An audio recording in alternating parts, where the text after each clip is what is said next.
السلام عليكم ورحمة الله وبركاته. ازيكم حبايبي؟ عاملين ايه؟ يا رب تكونوا بخير. كل سنة وانتم طيبين.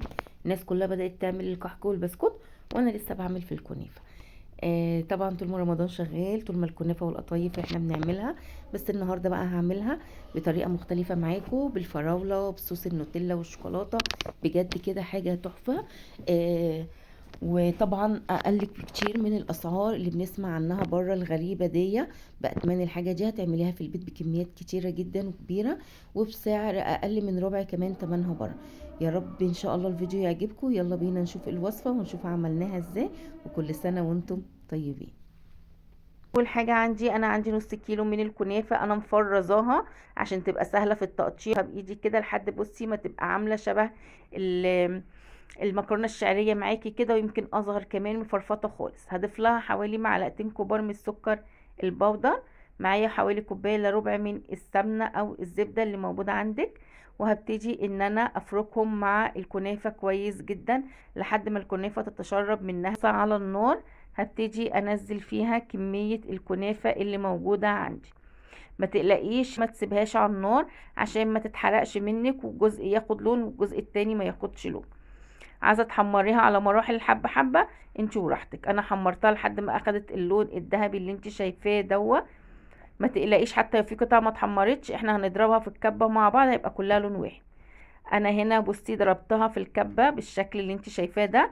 اهو بقى شايفه الكلام اللي انا بقوله لك، بقت كلها لون واحد ازاي وكلها حجم واحد. اهو بالشكل ده جميله جدا. هبتدي اجيب ربع كوبايه من السيرم اللي موجوده عندي، سيرم خفيف عادي. ربع كوبايه هبتدي ان انا اضيفه. عندك عسل نحل، معلقه عسل نحل كبيره وخففيها بشويه ميه صغيرين. هضيفه مع الكنافه وابتدي اقلبها. انا مش عايزه الكنافه ماسكه في نفسها.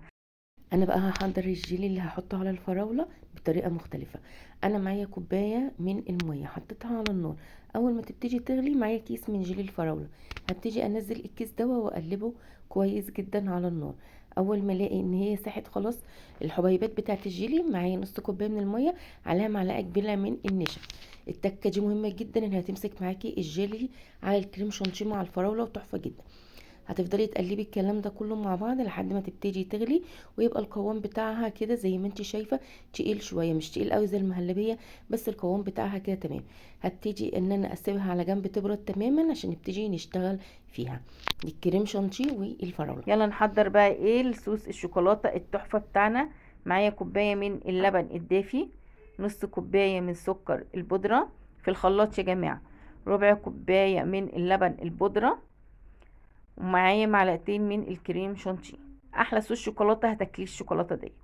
هضربهم كده لمده ثواني في الخلاط مش اكتر. هبتدي اضيف ربع كوبايه من الكاكاو الخام الغير محلى، وهبتدي برضو اضربهم لمده ثواني. انا معايا هنا الكياس اللي بنجيبها من بره بنشربوها، اللي هي اكياس الكاكاو الجاهزه اللي بنجيبوها من بره. عندك اللي هي طعم البندق حطيها، تاكلي احلى شوكولاته بندق. انا هنا ما لقيتش بندق، جبت اللي هو بطعم الشوكولاته، وهبتدي اضربهم معايا. بتفرق قوي الكيس ده يا جماعه. معايا نص كوبايه من الزيت، هبتدي والخلاط شغال اضيف كده الزيت سرسوب سرسوب صغير لحد ما احس ان الخلاط تقل معايا وصوص الشوكولاته بقى جميل. بصي هوريكي وهسيبهم يتضربوا لمده دقيقه. عايزه اوريكي بقى شكل صوص الشوكولاته معايا عامل ازاي. بصي ناعم ازاي، وبصراحه مش عايزه اقولك الريحه والطعم جمال جدا. يلا انا هروح افضيهم في بوله دلوقتي صوص الشوكولاته.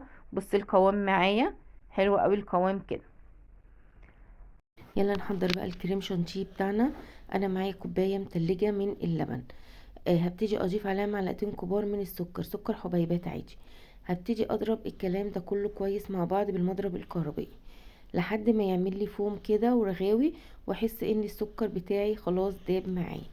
في الوقت ده هبتدي اضيف الكوبايه كبيره من كريم شانتيه البودر الموجود عندي، وابتدي اضرب الخليط كويس جدا لحد ما الخليط يبتدي يتماسك معايا بالشكل اللي انتي شايفاه ده.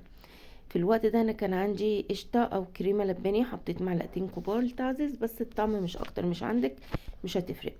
وهكمل ضرب بالمضرب الكهربائي لحد ما الخليط يبتدي يتماسك معايا كويس زي ما انتي شايفه. اول ما احس ان الكريم شانتيه بدأ يتماسك معايا هضيف بقى نص كوباية من الجيلي الفراولة اللي احنا عملناه مع بعض في الاول، بس طبعا يكون برد تماما معاكي. بعدين اضرب الخليط ده كويس ده تاني مع بعضيه لحد ما اللون او الجيلي يندمج مع الكريم شانتيه معايا ويبتدي يديني القوام واللون والشكل اللي انتي شايفاه ده. يلا نحضر الفراولة. انا معايا نص كيلو من الفراولة مقطعه مكعبات صغيرة. بقيت جيلي الفراولة اللي موجودة عندي هبتدي ان انا انزله كويس جدا هنا على الفراولة. بقيت الكمية يعني حوالي كوباية كوباية الا ربع يعني، وابتدي ان انا اخلط الكلام ده كله مع الفراولة. بيدي تماسك حلو جدا لجيلي الفراولة على الاطباق. يلا بقى نركب الطبق بتاعنا. معايا معلقتين كبار من الكنافة اللي احنا حمرناها مع بعض.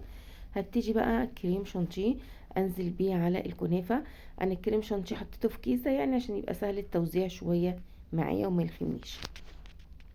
هبتدي اسوي الكريم شانتيه على اول طبقة من الكنافة، ما بتبقاش بصي طبقة الكريمة ما بتبقاش كتير قوي يعني في اول طبقة، وابتدي انزل بالطبقة التانية من الكنافة واضغط عليها شوية كده. بعدين اجيب بقيه الكريم شانتيه وابتدي بقى ايه احطه على الوش تاني على تاني طبقه. اتوصي شويه بقى المره دي بالكريم شانتيه، لان دي هتبقى الطبقه الاساسيه اللي فوق واللي هيتحط عليها التوبنج بتاعنا كله.